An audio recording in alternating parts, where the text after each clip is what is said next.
வணக்கம். புத்தாண்டு நல்வாழ்த்துக்கள் அனைவருக்கும். இந்த அதாவது இன்றைக்கி பூசணிக்காய் பம்ப்கின் சூப் எப்படி பண்ணலாம் அப்படின்னு பார்க்கலாம். எல்லாருக்கும் தெரியும். நான் எப்படி பண்ணுறேன்னு இந்த வீடியோவில் பார்க்கலாம். இங்கே பம்ப்கின் வாங்கி சில நாட்கள் ஆகிவிட்டது. அதை சூப் பண்ணிடலாம்னு சொல்லிட்டு இதை எடுத்திருக்கேன்.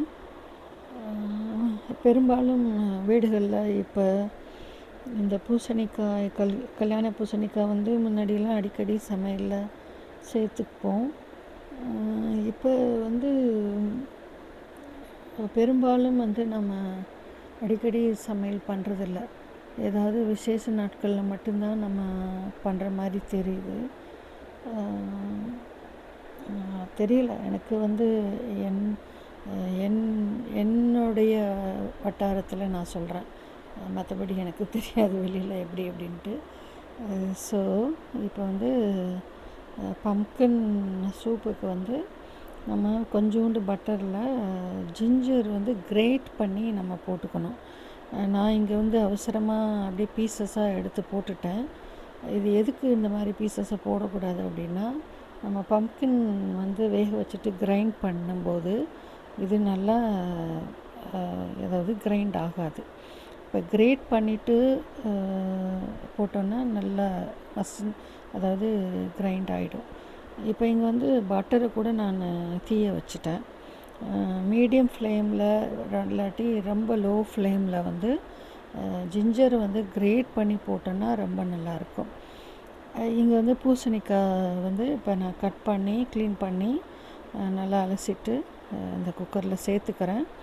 இதோடு இந்த கட் பண்ண பீசஸை அதாவது பட்டரில் சாட்டே பண்ண பீசஸை நான் எடுத்துக்கிறேன்.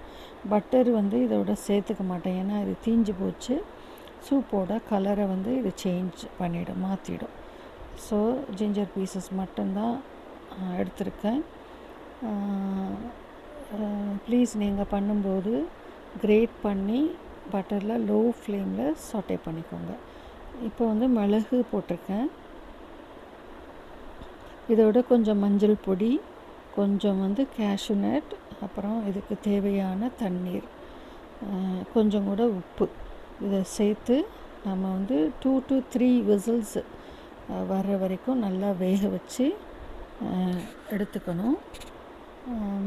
அதுக்கப்புறம் நல்லா ஆற விட்டுட்டு அதில் உள்ள கேஷ்யூ நட்டு அண்டு பம்ப்கின் எல்லாமே எடுத்து, ஜிஞ்சர் பீசஸ், அந்த மிளகு எல்லாமே எடுத்து மிக்சியில் போட்டு நல்ல ஒரு டெக்ஸ்சர், அதாவது சாஃப்ட் டெக்ஸ்சர் வர்ற வரைக்கும் நம்ம கிரைண்ட் பண்ணி எடுத்துக்கணும். இப்போ நான் இந்த ஜிஞ்சர் பீசஸ் போட்டனால அது சரியாக கிரைண்ட் ஆகலை. எனக்கு அங்கங்கே ஜிஞ்சர் பீசஸ் இருந்தது. அது பரவாயில்லன்னு சொல்லிவிட்டு நான் எடுத்துக்கிட்டேன் அந்த மாதிரி. பட் நீங்கள் கிரேட் பண்ணி போட்டிங்கன்னா ரொம்ப நல்லாவே மசிஞ்சு போயிடும். அதனால் தயவுசெய்து நீங்கள் பம்ப்கின் சூப் பண்ணுறதுக்கு ட்ரை பண்ணிங்கன்னா நல்லா கிரேட் பண்ணி அண்டு பட்டரில் மிதமான சூட்டில் அதை சாட்டே பண்ணி போடுங்க. இப்போ அந்த கேஷ்யூ நட் இங்கே நான் ஆட் பண்ணிக்கிறேன். அண்டு ஸோ கொஞ்சம் நிதானமாக தண்ணி விட்டு, அது பம்ப்கின் வேகிறதுக்கு எவ்வளோ தண்ணி வேணுமோ அது மட்டும் விட்டு நம்ம வேக வைக்கணும். இப்போயே ரொம்ப தண்ணி விட்டுட்டோன்னா என்ன ஆகுன்னா, சூப் சூப் மாதிரி இருக்காது, அது ஒரு ரசம் மாதிரி ஆகிடும். ஸோ நிதானமாக அதுக்கு தேவையான தண்ணி, பம்ப்கின்க்கு எவ்வளோ தண்ணி தேவையோ வேகிறதுக்கு அதுக்கு தகுந்த தண்ணி நம்ம விட்டு, இங்கே உப்பு கூட சேர்த்துக்கிறேன் நான். அதை விட்டு நீங்கள் வேக வச்சு எடுத்துக்கோங்க. இப்போ நம்ம அந்த எல்லாம் நம்ம கிரைண்ட் பண்ணி எல்லாம் முடித்த பிறகு நம்மளுக்கு சூப் திக்காக வேணுமா தின்னாக வேணுமா அப்படிங்கிறது நம்ம நிர்ணயம் பண்ணிக்கிட்டு பால் காய்ச்சி நம்ம ஊற்றிக்கணும். இல்லைன்னா தேங்காய் பாலை வார்ம் பண்ணிவிட்டு லேசாக சூடு பண்ணிவிட்டு நம்ம வந்து சூப்போடு டைல்யூட் பண்ணி நம்மளோட சூப்பு என்ன மாதிரி வேணுங்கிற கன்சிஸ்டன்சிக்கு நம்ம அதை பாலோ இல்லை தேங்காய் பாலோ ஊற்றி நம்ம வந்து கலந்து அதோட பெப்பர், cumin சீட்ஸ், உப்பு வேணும்னா கொஞ்சம் உப்பு சேர்த்துட்டு நம்ம சர்வ் பண்ணலாம். சில பேர் வந்து மேலே வந்து க்ரீம் வேணும்னு கேட்பாங்க. சில பேருக்கு வந்து கொஞ்சம் பட்டர் போட்டு பிடிக்கும். நம்மளோட சாய்ஸ், நம்ம எந்த எப்படி வேணாலும் சர்வ் பண்ணிக்கலாம். அண்டு ரொம்ப வீக்காக இருந்தால் நல்லா இருக்காது. ஸோ கொஞ்சம் திக் அண்டு கொஞ்சம் வீக், அதாவது ஸ்பூனில் எடுத்து சாப்பிட்ற அளவுக்கு நம்ம அதை வந்து டைல்யூட் பண்ணிக்கணும். இப்போ வந்து இங்கே ப்ரெட் வந்து நான் பட்டரில் டோஸ்ட் பண்ணுறேன். இந்த ப்ரெட்டு கூட நம்ம வந்து ப்ரெட் பீசஸ் கூட நம்ம சூப்போடு சர்வ் பண்ணலாம். அண்டு சில பேர், அதாவது கார்லிக் சாப்பிட்றவங்க கார்லிக் ப்ரெட், இல்லைனா ப்ளெயின் ப்ரெட், பன், எது வேணாலும் நம்ம ஈவன் ரொட்டி துண்டுகள் கூட நம்ம வச்சு சாப்பிட்லாம்.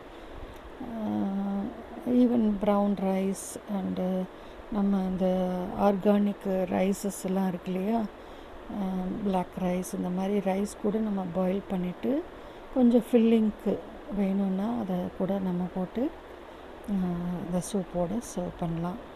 ஸோ இந்த வீடியோ பிடிச்சிருந்ததுன்னா லைக் பண்ணுங்கள், ஷேர் பண்ணுங்கள், என்னோடய சேனலுக்கு வந்து சப்ஸ்கிரைப் பண்ணுங்கள். எனக்கு வந்து வாய்ஸ் ரொம்ப, என்னோடய வாய்ஸ் பற்றி நிறைய கமெண்ட்ஸ் வந்திருக்குது. நான் உங்களோடெல்லாம் பேசுகிறதுக்காக தான் இந்த வயசான காலத்தில் வந்து இந்த வீடியோ, அதாவது இந்த சேனல்லையே நான் ஸ்டார்ட் பண்ணியிருக்கேன். நாட் ஓன்லி தட், எல்லாருக்குமே ஃபைனான்ஷியலாக வந்து ஒரு இன்கம் வந்து தேவைப்படுது. எல்லாருக்குமே ஒரு சப்போர்ட் சிஸ்டம் தேவைப்படுது. ஏன் நம்ம வந்து யூடியூப் சேனல்ஸ் ஸ்டார்ட் பண்ணக்கூடாதுன்னு நினச்சது, பல வருடங்களுக்கு முன்னால் நினச்சது வந்து நான் இப்போ தான் அது நிறைவேறியிருக்குது. அது ஸ்டார்ட் பண்ணி இப்போ 2 இயர்ஸ் ஆக போகுதுன்னு நினைக்கிறேன். ஆயிடுச்சான்னு தெரியல. எப்போ எந்த இயர் ஸ்டார்ட் பண்ணேங்கிறதே எனக்கு தெரியல. இது ரொம்ப நாளாக ஓடிட்டுருக்குது. அண்டு என்னால் வந்து வயசாகிடுச்சு. எனக்கு நிறைய வந்து வீடியோஸ் போடணுன்னு ஆசை இருக்குது. ஆனால் அம்மா 90+ இயர்ஸ் இருக்காங்க. எனக்கு லேட்டாக கல்யாணம், லேட்டாக குழந்த, அவன் இப்போ தான் படிக்கிறான், ஸ்கூல் படிக்கிறான். ஸோ பலவித காரணங்கள்னால என்னால் ரெகுலராக வீடியோ போட முடியல. ப்ளீஸ் என்னோடய சேனலுக்கு வந்து சப்ஸ்கிரைப் பண்ணிக்கோங்க. அண்டு உங்களோட ஆதரவால் நான் நல்ல ஒரு கண்டென்ட்டெல்லாம் உங்களுக்கு கொடுக்குறேன், ரெசிபீஸ் கொடுக்குறேன், இன்னும் நல்ல ஒரு வீடியோ வந்து உங்களுக்கு கொடுக்குறேன் அப்படின்னு சொல்லிட்டு இந்த வீடியோவிலேருந்து விடைபெறேன். இன்னும் ஒரு நல்ல ஒரு ரெசிபியோ இல்லை ஏதான ஒரு இதில் வந்து வீடியோவை நான் உங்களுக்கு எடுத்து போடுறதுக்கு பார்க்குறேன். ஓகேவா? எனக்கு ஆதரவளித்த என்னோடய சப்ஸ்கிரைபர்ஸ் எல்லாருக்குமே நன்றி. வணக்கம்.